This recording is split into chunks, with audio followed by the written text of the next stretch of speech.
Bhavesh, I was wondering if you could please tell us a little bit more about the distinct types of chemo-induced nausea and vomiting. So there are quite a few different chemotherapy-induced nausea and vomiting phases. So I'm not going to be able to give the extensive summary in the pathophysiology that you gave, but obviously I'll try to kind of summarize a little bit. And so the acute part is probably the most important part. I know that one of the biggest culprit of acute emesis is cisplatin, and we know that that's the most horrific nausea and vomiting that you can have for patients who are, and that was the only agent that we used to have in a lot of the armamentarium that we had for chemotherapy. And we know that within 24 hours, these patients will have nausea and vomiting, which peaks about 5 to 6 hours after the initiation. So cisplatin being very, very highly emetogenic, we know that those patients who did not receive 5-HT3 were very, very highly likely of having nausea and vomiting in that acute phase. In the delayed phase, which is basically beyond the 24 hours, where it probably peaks after 48 hours, and then depending on the agent that you have, you basically have these peaks that go beyond 72 hours, and then of course it could last up to 5 to 7 days after a patient finishes chemotherapy. So your agents that have delayed emesis are cisplatin, carboplatin, cyclophosphamide, doxorubicin. Many of those agents are actually have been classified as having delayed emesis that are beyond the 24 hours.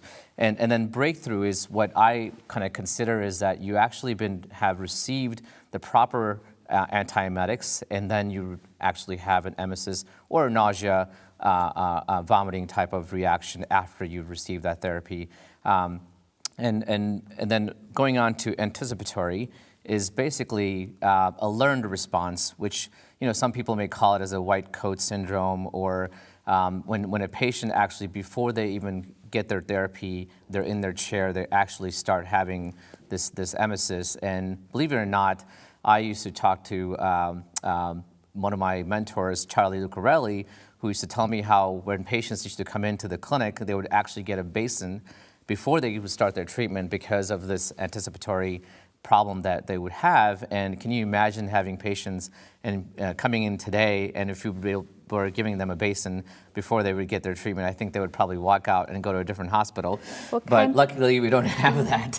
Kind of what you were saying along those lines with anticipatory, and it really is before patients even get a drop of chemotherapy in them, and it can be triggered by just anything, a sound, an odor, a sight. We had one patient we were treating in our breast cancer clinic who had a pretty horrific round of nausea and vomiting, and there was a song playing when this happened to her. And she came in and told us, a story a couple months later that, 2 weeks later she was at the grocery store and this song came on and she started throwing up in the grocery store. So kind of as you said, it really is this conditioned response that kind of comes from inappropriate control. So, you really want to make sure that you are providing patients with the appropriate care up front, because if patients have these negative experiences, unfortunately, it makes them more likely to experience this anticipatory nausea and vomiting. Yeah, absolutely. I can definitely talk about a patient that one of the nurses was telling me that she saw them in the grocery store and had this anticipatory nausea when she wasn't even getting the treatment in the chair. So it's pretty powerful, yeah. And then refractory, obviously, is patients who've actually completed their cycle and then with their antiemetics, with their prophylaxis regimen, and then the subsequent cycle they actually have this emesis that usually happens, which sometimes happens within the late cycles where they've done fine with the initial cycles and they've received this prophylaxis and they still end up having this nausea and vomiting. So those are kind of the major categories of the distinct types of CINV.